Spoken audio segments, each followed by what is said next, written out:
Let's say Stefanos Tsitsipas and Alexander Zverev are two players that aren't especially sweet in defeat. They both had some low-class incidents throughout their career, and since their first meeting, the relation was pretty complicated. We have to move back to 2018. A very young and inexperienced Tsitsipas beats Zverev at the Toronto Masters 1000 quarterfinals. Zverev was defending the title and wasted some big chances to close what it looked like an easy match for him. The Greek ended up pulling the comeback and the upset, and Zverev was not very happy about the match. After, Sasha made some controversial statements, a low-class act that led to a weird relation between the two stars. Guys always say when the opponent play better, I'm probably one of the most honest guys on tour. Today was an absolute pathetic match from, I don't even think he played well. What was the effect of the crowd support for your opponent? The crowd support for your opponent? It was great. I was very happy for him. Thanks. Sasha told us he thought the match was atrocious. He said he didn't play that well, and then asked about your game, he said he thought you didn't play that well either. I heard that. With the pass of the years, the relation got better, that's a fact. Colliding on the Laver Cup and sharing some good moments on the court made them respect each other. Did I so well or not? I see a good handshake with you and Sasha in the end of the game. He saluted you. It seems that your relationship after the Laver Cup is getting better and better. Does the Laver Cup help you come closer, speak a little bit, be motivating for a team game? For sure. I get to know him better, he got to know me better. I think Laver Cup brought us together as a union, gave us the opportunity to play together and not separately.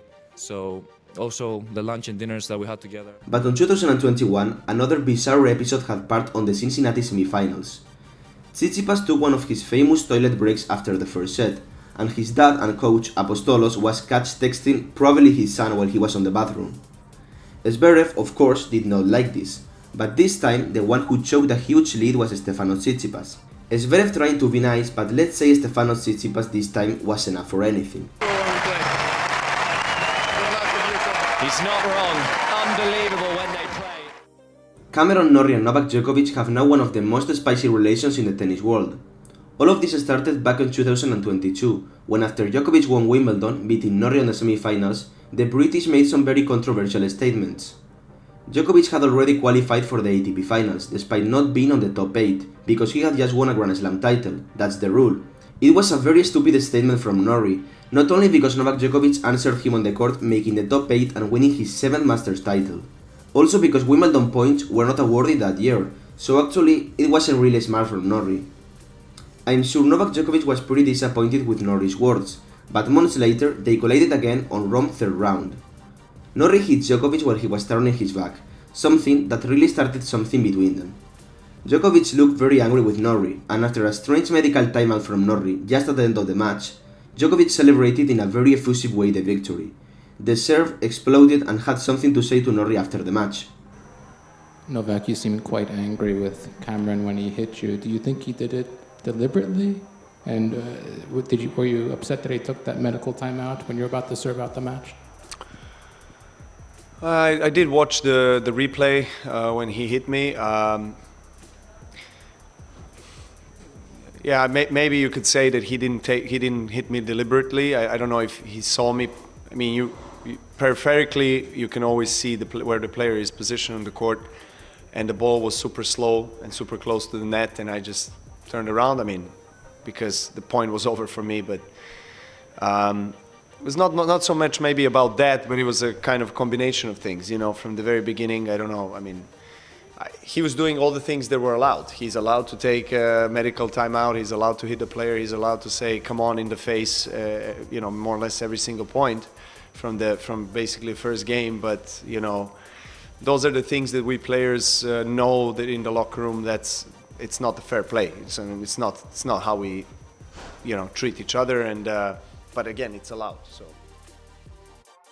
Alexander Zverev and Daniil Medvedev surely aren't best friends. They were not very close to each other, never, but this year the heat escalated very quickly. After a heartbreaking defeat from Zverev at Indian Wells, a roller coaster of a match had part in Monte Carlo. A match where Zverev served twice for the match, but ended up choking. Many things happened, made a quick inspection at the net after a double fault, and ran to the toilet during a third set changeover. Zverev, who was probably very upset after the match he lost on Indian Wells and after this heartbreaking defeat again, made some unnecessary but very spicy declarations after the match.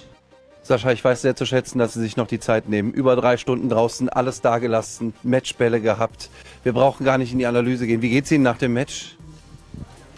Ja, ich glaube, scheiße, das ist völlig klar, aber es ist wie es ist. Für mich ist es aber sehr bitter, dass das wirklich er ein hervorragender Tennisspieler ist. Darüber brauchen wir gar nicht sprechen. Er ist einer der besten Tennisspieler auf der Welt, aber er gewinnt nicht mit Tennis.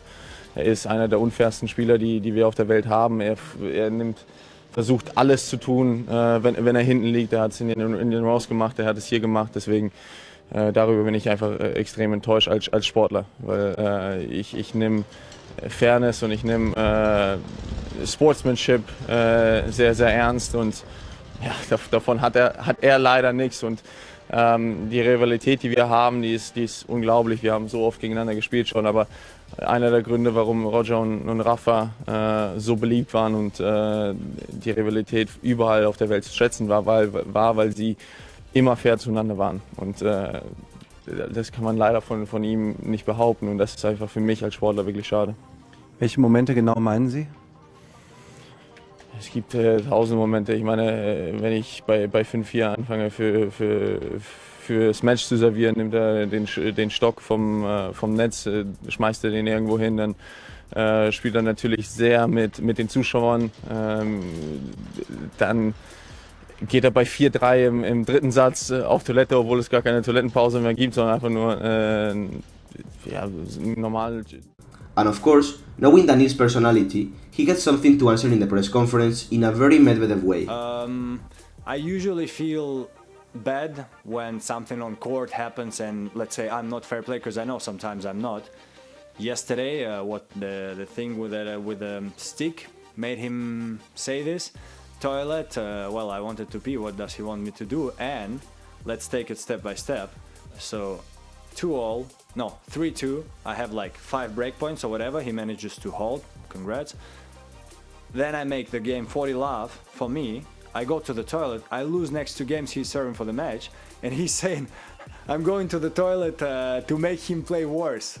Sasha is living in his own world. I already had like 5 players in the locker room coming to me and saying, come on Daniel, why are you so unfair? And yeah, Sasha, when he loses, we can find maybe 25 interviews of him where he does say some strange things. Sasha is not this guy. Sasha is not like Kasper, is not like Diego, is not like Andre. When he says someone is not fair play, you're like, okay, great, look at yourself in the mirror.